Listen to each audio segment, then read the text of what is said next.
Ya cabrón, entonces ahora vamos a pasar al siguiente ejercicio de la ayudantía. En este vamos a también tratar sobre centro de masa, vamos a seguir tratando sobre estática, pero con aplicaciones de centro de masa. Entonces, démosle. El siguiente ejercicio dice así. Un brazo articulado consta de dos barras uniformes de igual masa M mayúscula y largo L mayúscula. Entonces nos están diciendo que este brazo que está acá, esta figura, son dos barras, la barra número 1 y la barra número 2, que ambas tienen masa M y largo L. Una de las barras está posada sobre un piso horizontal, para lo cual se vale de dos apoyos verticales de masa despreciable. Entonces, este apoyo que está acá y este que está acá, no hay que considerarlos para efectos de cálculo en términos de la masa. Asuma que el ángulo entre las barras es conocido igual a phi. Entonces, para la parte A, encuentre el centro de masas del cuerpo. Parte B, dibuje su diagrama de cuerpo libre. Parte C, escriba las condiciones de equilibrio, es decir, las de fuerza y torque total, que era lo que habíamos hecho en el ejercicio anterior. Y al final nos piden calcular la fuerza que ejerce cada apoyo. Bien, entonces lo primero que tenemos que partir, que es lo que nos preguntan sobre el centro de masa, es como entender el concepto de centro de masa. Entonces, para esto, quiero que se fijen en este disco que les acabo de dibujar. ¿Sí? Entonces, ya. El centro de masa de este disco, básicamente es lo que se refiere al centro de masa, es como dónde está su punto de equilibrio. Nosotros sabemos que si a este disco le ponemos el dedo a la mitad, lo vamos a poder equilibrar, ¿cierto? Que no es lo que pasa si es que ponemos el dedo o lo ponemos a equilibrar de cualquier otro punto. Ahora, intuitivamente, ¿qué pasa si yo a este disco le saco un pedazo?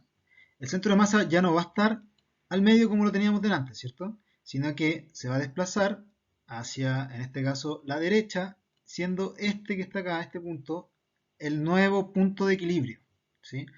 Entonces, lo que les quiero explicar con esto es que dependiendo de la figura, dependiendo del cuerpo que nosotros estemos trabajando, va a ser que va a tener ubicado, si es que el cuerpo es geométrico, o sea, es eh,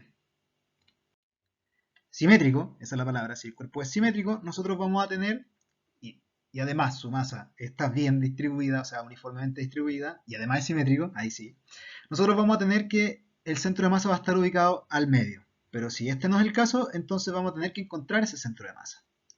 Entonces, si tomamos en consideración este dibujo que les hice, en el que tenemos dos masas puntuales, claramente si tenemos que todo este que está acá va a ser un cuerpo, entonces el centro de masa va a estar ubicado por acá, ¿cierto? Y para encontrar ese centro de masa es que nosotros usamos esta fórmula que está acá, ¿sí? Que corresponde a la sumatoria de las masas por la distancia partido la sumatoria de las masas totales de todo el ejercicio, ¿sí? Y ahí nosotros vamos a poder encontrar la ubicación del centro de masa. Entonces, en este ejercicio nosotros estamos hablando de una figura compuesta que va a estar hecha por la barra número 1 y por la barra número 2. Cada una de estas barras va a tener al medio de ella, ¿cierto? En este punto y en este punto, cada una su centro de masa. Entonces lo que va a pasar acá es que cuando nosotros encontremos el centro de masa de esta figura compuesta por la barra 1 y la barra 2, va a ser algo así. Entonces, si nosotros tomamos como origen el 0,0, que corresponde a este punto que está acá, nosotros nos vamos a poner este como nuestro sistema de referencia, nos va a quedar algo así. Nos va a quedar un vector, ¿sí? Acá le vamos a hacer el empeño para que quede bonito, y vamos a encontrar que el centro de masa de las dos figuras juntas se va a encontrar acá, ¿sí? Este nuevo punto lo vamos a poner como centro de masa, ¿sí? Es un punto.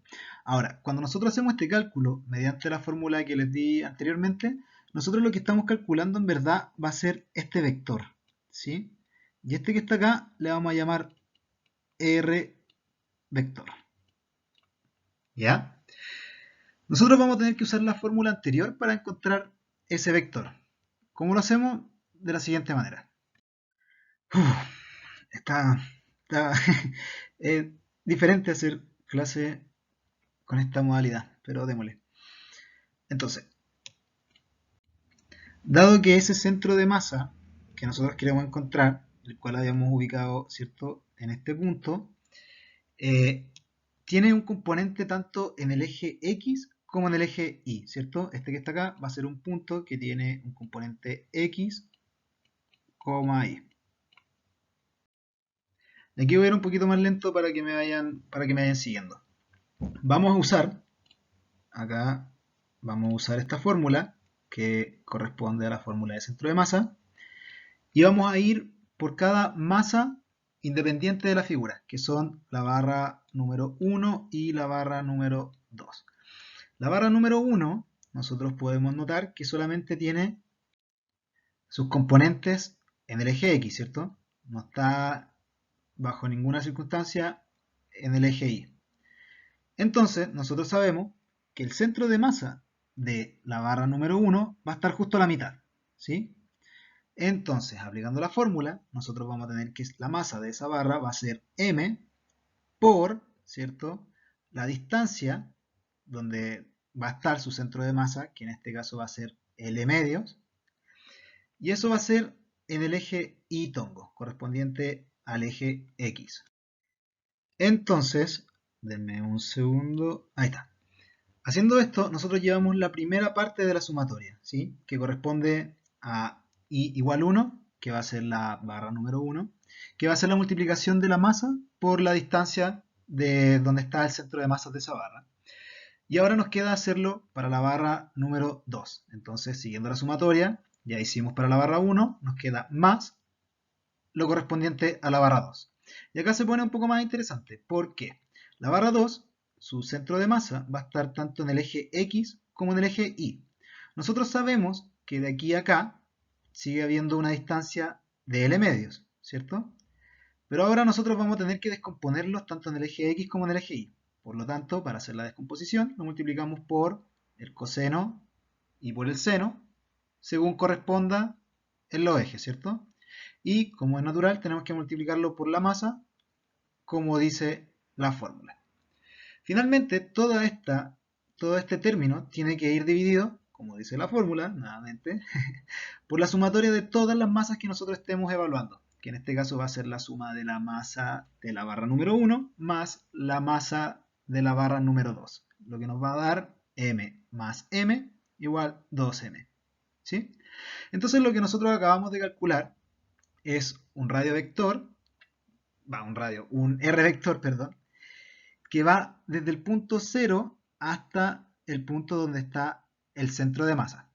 ¿Sí? Es muy importante que tengan eso en mente de que es un vector que va desde donde nosotros estamos evaluando ambas masas hasta donde está el centro de masa de la sumatoria de ambas masas.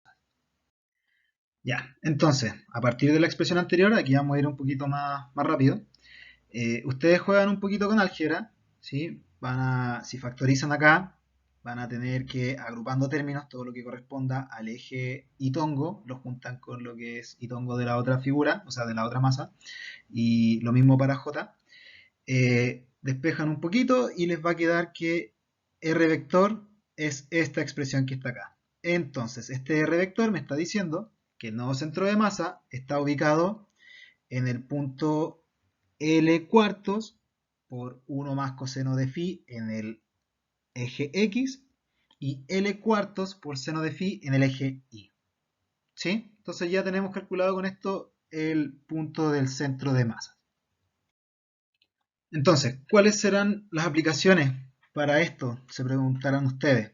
Y la verdad es que son bastantes, porque nos ahorramos ahora, en vez de trabajar dos cuerpos separados, nos ahorramos como esa lata, por así decirlo, y trabajamos todo el cuerpo como uno, simplemente sabiendo dónde está el centro de masa. ¿Sí? Teniendo el centro de masa, si trabajamos el cuerpo como uno solo, entonces solamente nos ubicamos en este punto y nosotros sabemos que el peso de la figura conjunta, que va a ser la barra 1 más la barra 2, el peso total va a ser 2m y es aplicado desde el centro de masa hacia abajo, ¿cierto? Y aquí claramente me faltó, habría que multiplicarlo por g. y esa es la fuerza del peso de ambas barras. Bueno, y con esto, ya representando la fuerza, perdón, acá nuevamente me falta el G, ahí sí, tenemos entonces el diagrama cuerpo libre de la figura compuesta. Vamos aquí a meter nuestro diagrama cuerpo libre que hicimos y lo vamos a analizar, ¿cierto? Ya, ahí sí. Entonces para la sumatoria de fuerzas en el eje Y no es tan difícil, tenemos las fuerzas de la normal 1 y 2 para arriba y el peso de ambas barras hacia abajo, lo cual nos va a dar igual a 0, ¿sí? Ahora, para la sumatoria de fuerzas en el eje X claramente no tenemos ninguna fuerza actuando en este eje, ¿cierto? Así que no es necesario estipularlo.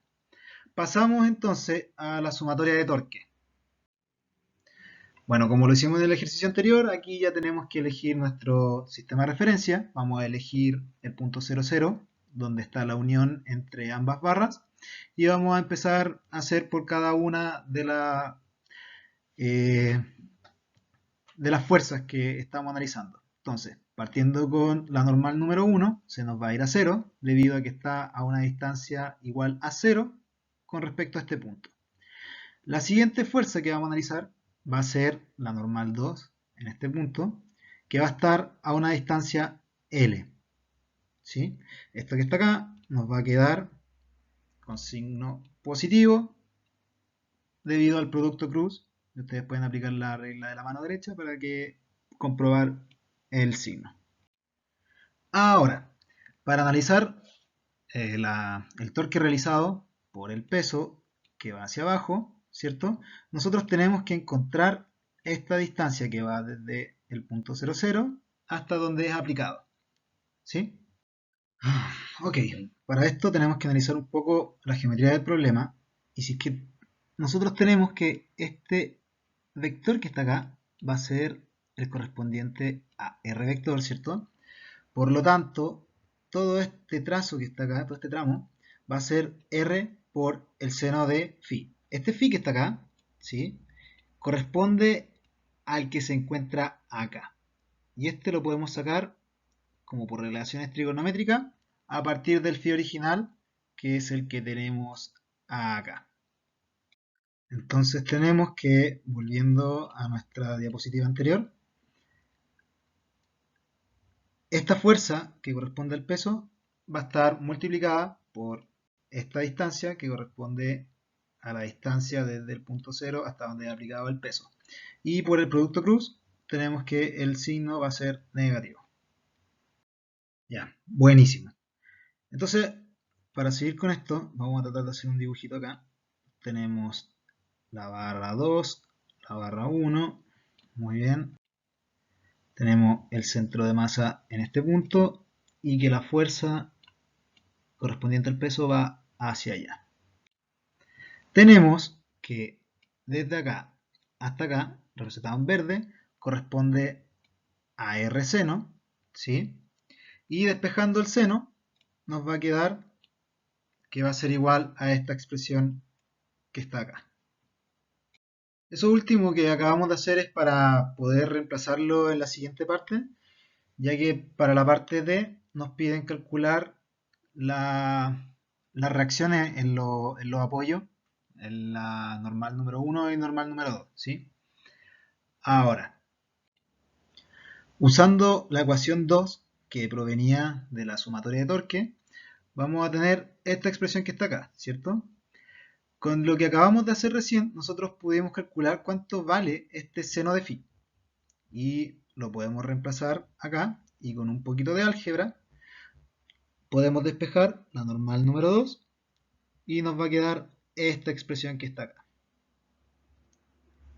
¿Ya? Entonces, siguiendo con el ejercicio, una vez que tenemos la normal número 2, tenemos que reemplazar en la ecuación número 1, que era la que nosotros sacábamos de la sumatoria de fuerza en el eje Y. Reemplazamos el valor que nos acaba de dar la normal 2 y después simplemente aplicando álgebra vamos a llegar a que la normal número 1 es esta expresión que está acá, ¿sí? Así que pudimos calcular cuántas son las reacciones en los apoyos de la normal número uno y 2. Ya, entonces, haciendo un recuento de este ejercicio, lo más complicado, como en resumidas cuentas, del ejercicio en sí es hacer el cálculo del centro de masa para después utilizarlo para la figura completa. Pero ya una vez calculado y sabiendo dónde están las coordenadas de este, y realizando el diagrama de cuerpo libre, entonces ya después de ahí en adelante vuelve a hacer lo mismo que hicimos en el ejercicio número uno, que es escribir las condiciones de equilibrio, hacer la sumatoria de fuerza y de torque igual a cero, y después ya despejar las incógnitas, que en este caso son el apoyo en el apoyo uno, perdón, la normal en el apoyo uno y la normal en el apoyo 2. Ahí está.